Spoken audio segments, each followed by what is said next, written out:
मला पण होईल। 8 विविध निवडणुका जिंकल्यावर थांबावंसं वाटतं, हे माझं वैयक्तिक मत। नाराजीच्या चर्चांवर भास्कर जाधव यांनी ही प्रतिक्रिया दिली। मी कुठेही नाराज नाही असंही भास्कर जाधवांनी म्हटलं। 8 वेळा वेगवेगळ्या निवडणुका जिंकल्यानंतर आता थांबावं असं वाटतं, हा माझं वैयक्तिक मत झालं। हे कोणावर नाराजी किंवा कोणी मला निवृत्त व्हायला सांगितलं, माझ्यामध्ये लढण्याची धमक आहे। मला असं वाटतं की प्रत्येक मैदानावर जाऊन लढण्याचं काम मी करतोय। हे नाराजीचे संकेत आहेत। ही नाराजी आहे। मी आहे त्या ठिकाणी ठाम पाय रोवून उभा आहे। ही नाराजी आहे।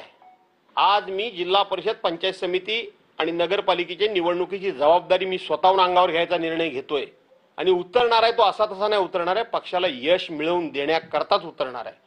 ही नाराजी आहे। याला नाराजी म्हणतात। याला नाराजी म्हणतात तर मला वाटतं घरी बसणं गप्प, पक्षाच्या कामात कुठेही झोकून न देणं, याला काय म्हणायचं। आणि म्हणून काही नाराजीचा संबंध